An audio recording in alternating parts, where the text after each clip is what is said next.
know where you live. They feed on your flaws. They drain your time.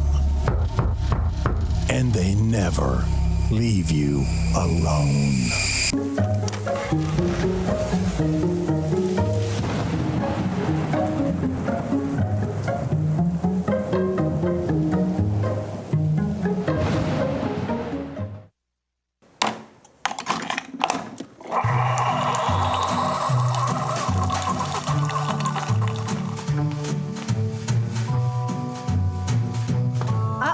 Donuts.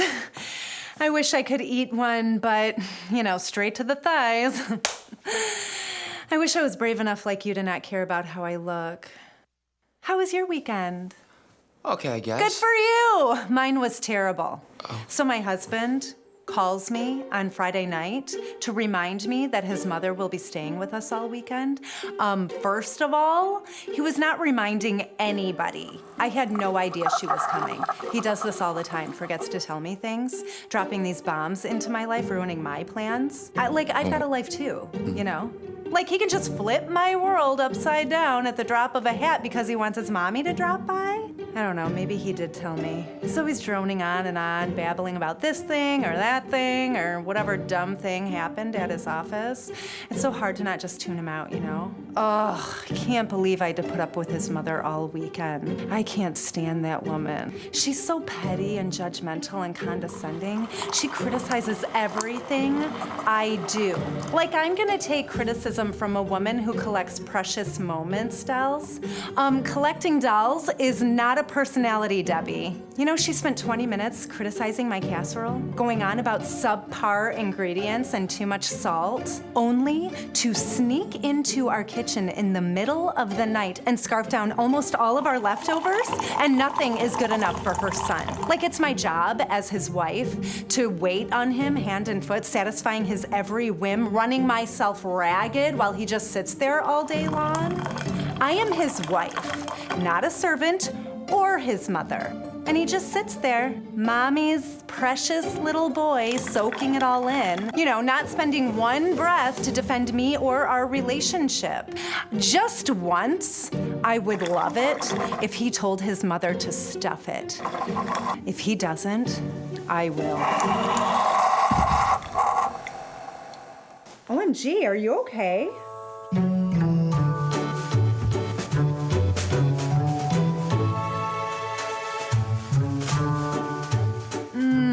Straight to the thighs.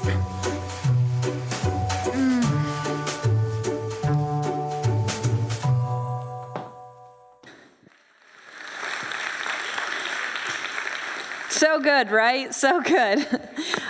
So today we are talking about those people who just kind of suck the life out of you and drain you till you are dry.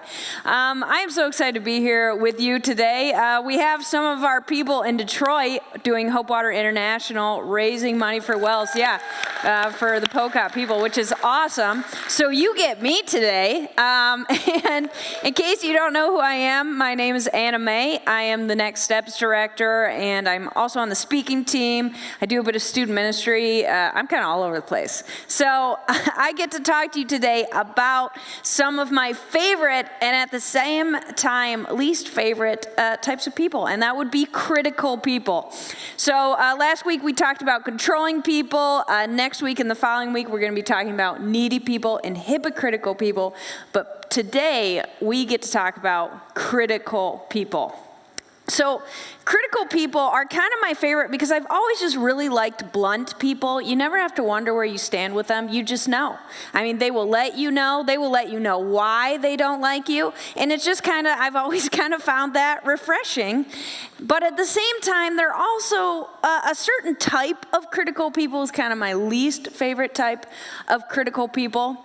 So I kind of categorize them three ways. There's critical people who just kind of let you have it. They let you know what they think about you. There's like passive-aggressive critical people who, I mean, they tell you, but it's a little more under the radar, like, well, you could have dressed better to get better today. And then there is my least favorite, which I call the accidental critic, the people who criticize you and they don't even really know that they're criticizing you. Like, I was walking down the hallway not too long ago, and this person walks by me, and I'm gonna call them like an accidental passive aggressive. They just kind of walk by, don't even stop, and just out of the side of their mouth, they just say, "Your face looks better today." And I just stopped and I looked at the person next to me and I was like, what does that even mean? Like, what did my face look like before? And it's not like I just got punched or was sick or something. Like, I thought my face was fine. So it's just those moments where I was just like, man, I don't know about those accidental critics. And what makes it even worse is like critical people, maybe they're being mean, but accidental critics really mean what they're telling you, which just somehow makes it worse. So today we get to talk about critical people, and you may get through this and you're like, great, now I can really understand how to respond to critical people, or maybe you're like me and you got to the end and you're like, oh man, I am the accidental critic and I just did not know that was happening. So as we get into just what is really going to be, I think, a fun topic here this morning, we're going to watch a short video to really introduce some of the concepts that we're going to break down here today. So, check this out. So what makes a person critical, Jordan? So criticism is often brought out by basically it's a projection that a critical person is having and being kind of put on another person. So a projection really is a critical person is already dealing with things behind the scenes. Maybe their own issues, could be their own mental health, things that they're critical of themselves even. Mm-hmm. And then they kind of see that in another person, and that's where the criticism kind of gets ugly sometimes or difficult, is they put it on another person. So if someone is, for instance, a perfectionist, for example, they like to have things a certain way, and they see another person that maybe doesn't have that same trait, they may bring into that, well, this is how it should be. Mm-hmm. The other person should be a perfectionist as well. So therefore, it makes sense that I would then criticize that person. Mm-hmm. Oftentimes, they're not aware that they are being critical. Mm-hmm. That can allow for empathy of that critical person because they don't know that they're doing that. Right. But oftentimes, they're not aware that they're doing that. Okay. Yeah. So how do you communicate with a critical person then?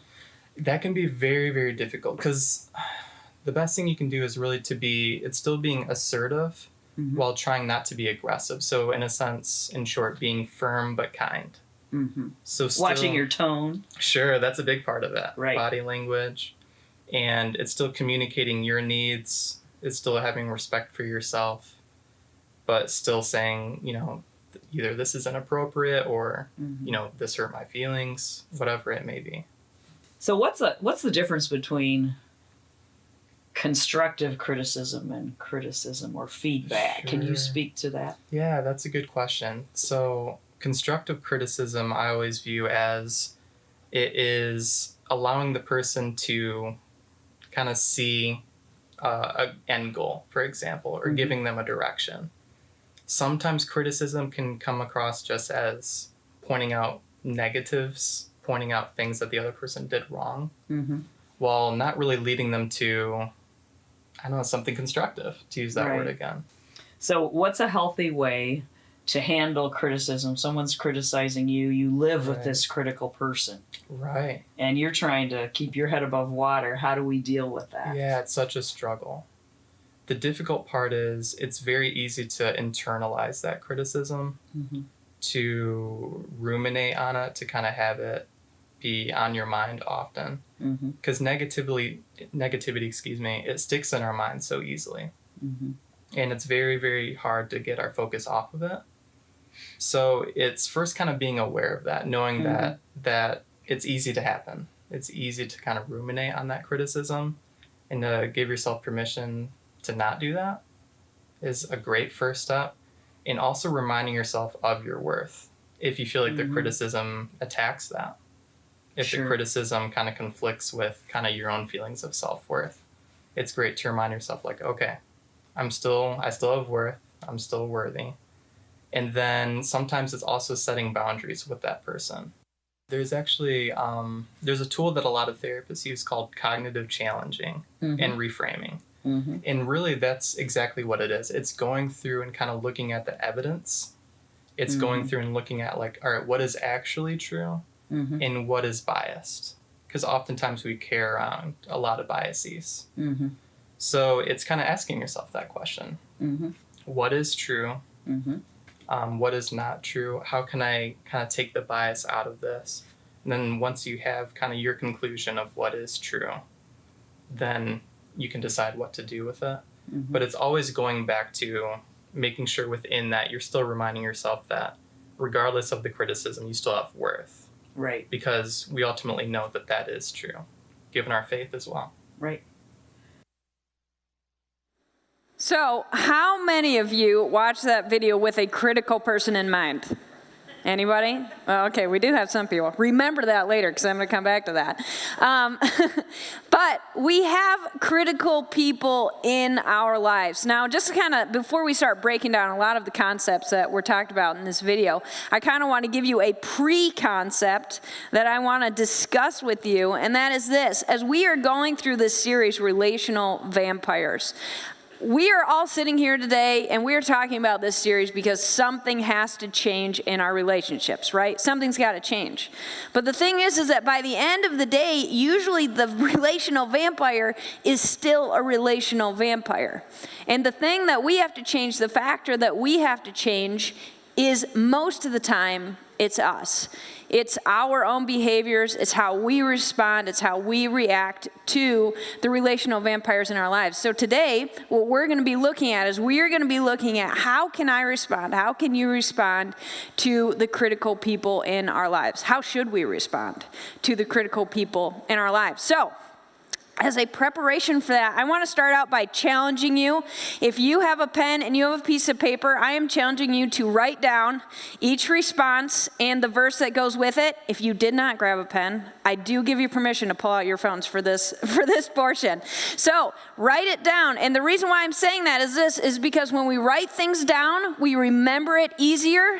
And here's the thing about remembering something. When you have memorized something, it is more likely to pop in your head when you're in the moment. And let me tell you, when you are talking with critical people in the moment, if your response is not already in your mind, you're probably not going to use it. So, write it down, write down the response, write down the verse. So there are 4 responses that I want to break down today. When we ask the question, how should I respond to critical people, there are 4 things.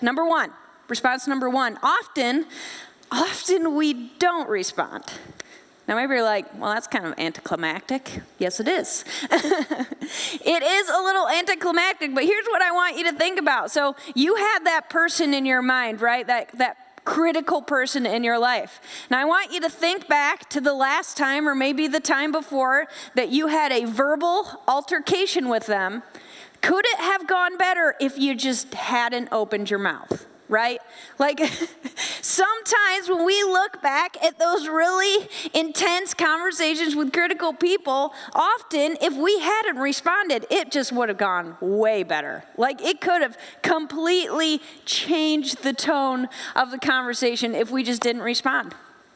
Today, we're going to be looking at the book of Proverbs, which is in the Bible. It was written by a bunch of wise guys, not the sarcastic wise guys, the actual wise guys. And these wise guys say this in Proverbs 17:28. Even fools are thought wise when they keep silent. With their mouths shut, they seem intelligent. Now, I'm not calling you fools. I just want to clarify that. But when we are in verbal confrontation with people, we can act foolish, right? Like there are times when I've been in a conversation with people and the moment I open my mouth, I'm like, I know I'm going to say something, but it is not going to be pretty, right? Like you know that something's going to come out of your mouth.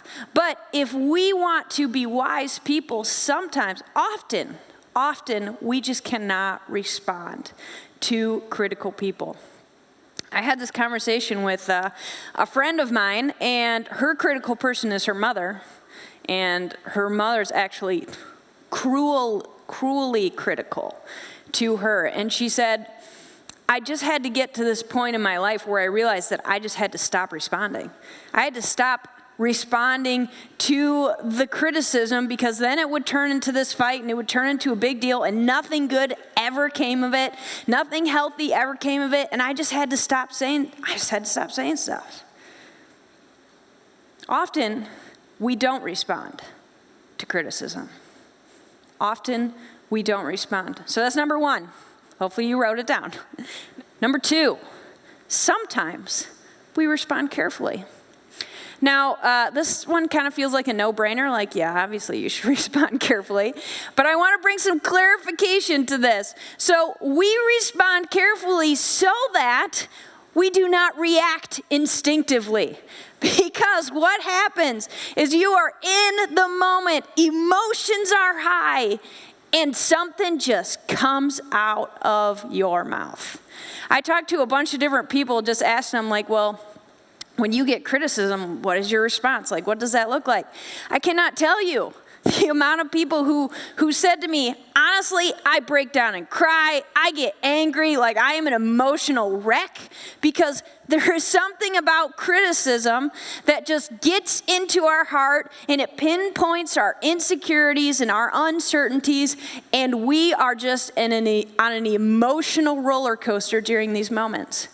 And so what we need to figure out how to do is we need to figure out how to remain calm, stay calm, and respond carefully to the situation. So the wise guys in Proverbs say this: a fool is quick-tempered, because sometimes we act foolish, but a wise person stays calm when insulted. A wise person stays calm when insulted. And here's a trick to go with that. And we talked about it a little bit in the video, but it can help to remember that most of the time when a critical person is criticizing you, they're not actually criticizing you. Usually what is happening is that they have something in themselves that they don't like or they hate, and they see a reflection of that in you, and so they want to point it out because they don't like it in them. Or they have something in their heart, like a wound or something inside them, where they see that in you and they need to point it out because they don't like it in them. And so something that can help us to remain calm and respond carefully in these situations is to remember that it's not always personal. It feels personal, but it's not always personal. So, sometimes we respond carefully. I was talking to a friend who, she had this job a while back, and she ended up in this verbal confrontation with her coworker, and she said, man, her coworker was just slamming her with criticism. Critical. And she said, I decided at the beginning of this confrontation that I was going to be kind. Like, I was going to respond in just this kind manner and respond carefully to what was going on. And she actually said her intention was to kill them with kindness, which is a little aggressive, but to be kind in the situation. And she said by the end of it, her and her coworker actually started to be friends, and they didn't have a confrontation for the rest of the time she worked there. Sometimes when we respond carefully, we can change the tone of the conversation. So, respond carefully. So number one, often we don't respond. Number two, sometimes we respond carefully. And then here's number three. This is going to be your favorite. Occasionally, we listen and make a change. Nobody wants to hear that, right? Who wants to listen to critical people? Nobody. I find this in my own life, and I would like to think that other people experience this, otherwise I'm going to feel really dumb. But I will see something in myself and be like, yeah, man, like I need to change that. And I'll start praying about it, and I'll start taking steps to change whatever it is in me that does not align with God. And then another person will come up to me and they'll say, hey, you probably need to change that. And my gut reaction is to be like, I do not need to change that. Get behind me, Satan, like we talked about that last week. Like, do not tell me I need to change that. And it is so weird that for some reason, even though I know inside me, like I already figured out that I need to change, I don't want to hear it from other people, right? Anybody else feel that way? Yes. And so what we need to do is occasionally we need to listen and we need to make a change. And Proverbs says this.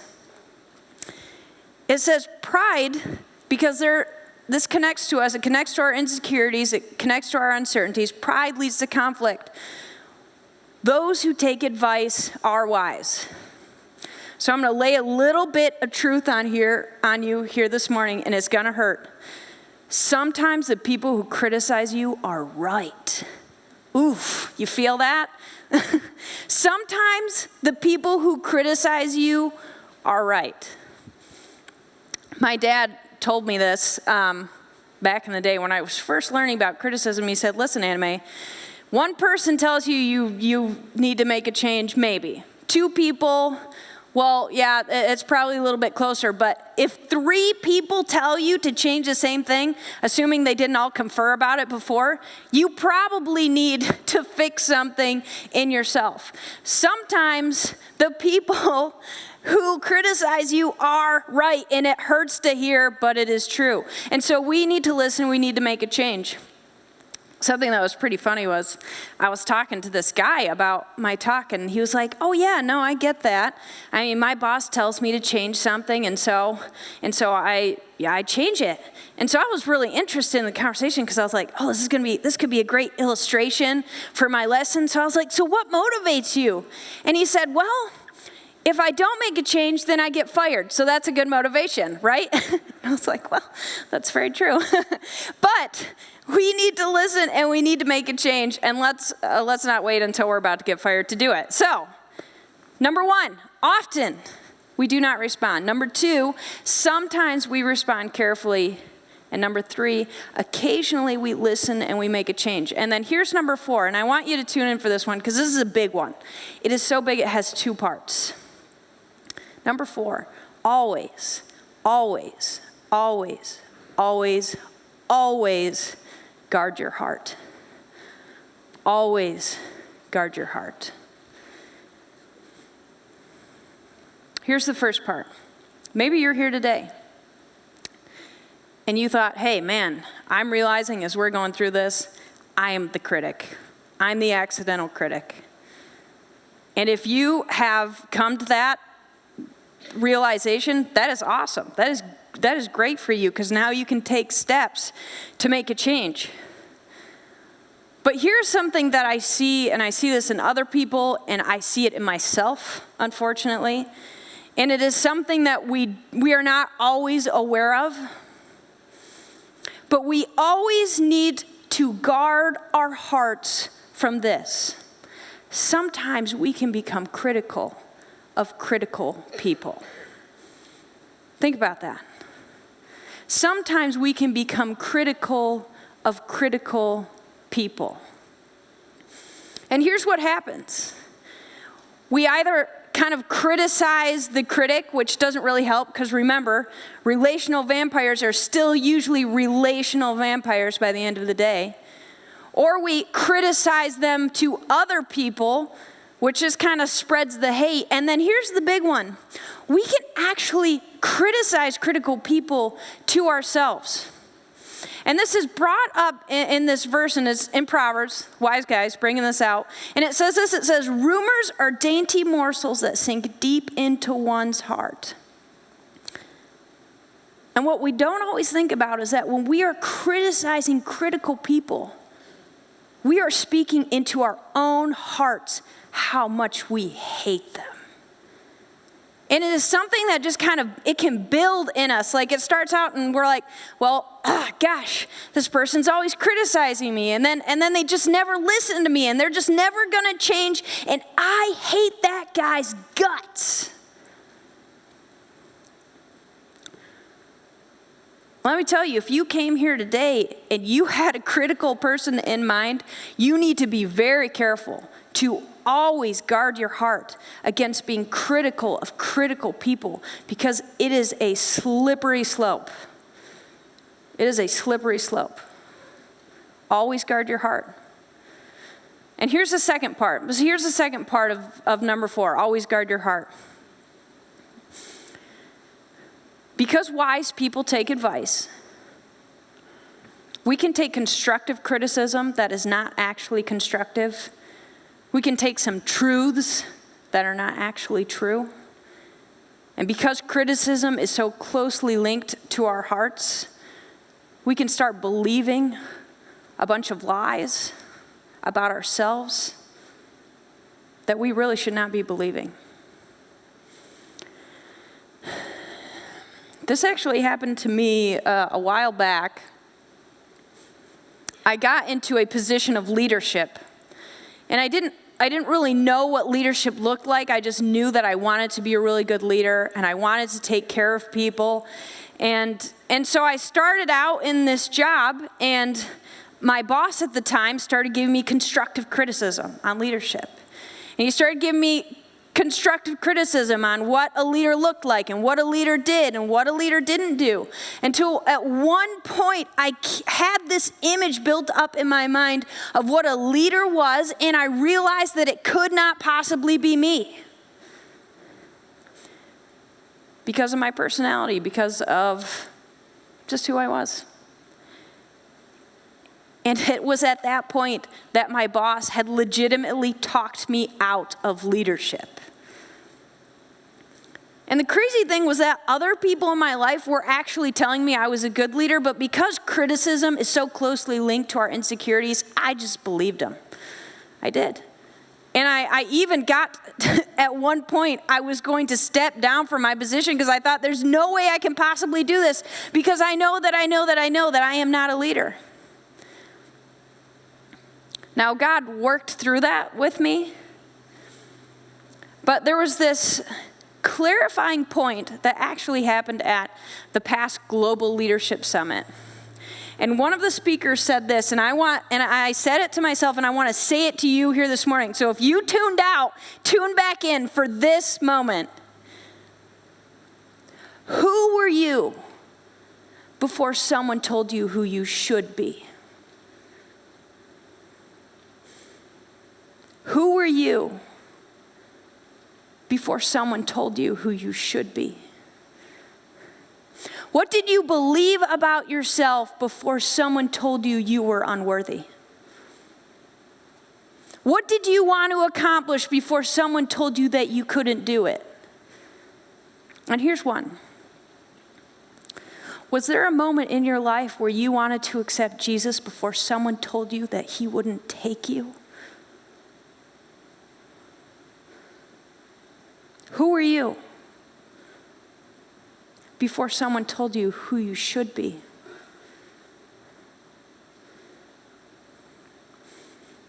How do we respond? How should we respond to critical people? Often we don't respond. Sometimes we respond carefully. Occasionally we listen and we make a change. But ultimately we always, always, always, always guard our hearts. Always guard your heart. So here's what I want to do. First, if you are here today and you haven't accepted Jesus because you didn't think he would take you, I want to be perfectly clear. When Jesus died on the cross for you, he knew exactly what you would do. He knew exactly who you are, and he wanted you anyways. And if that's you, then I want to give you the opportunity to accept him this morning. So if you could pray with me.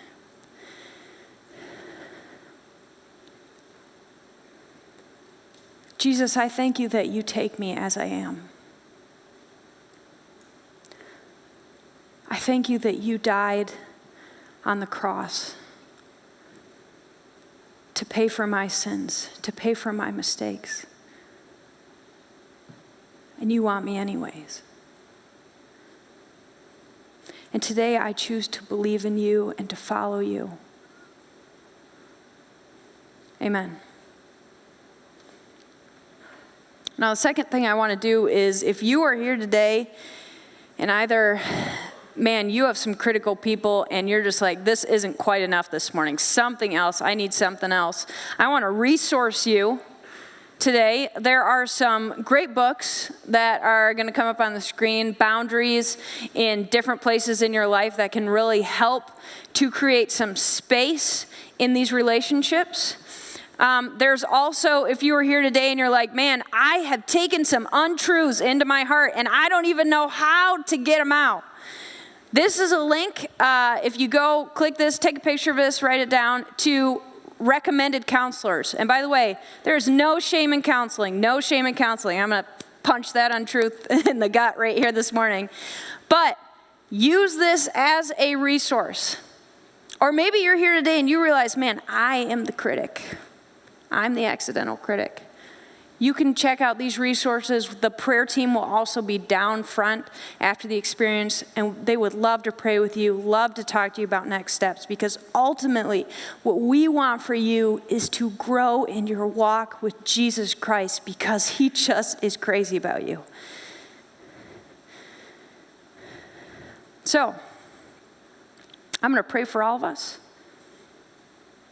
as we go to meet the rest of our week.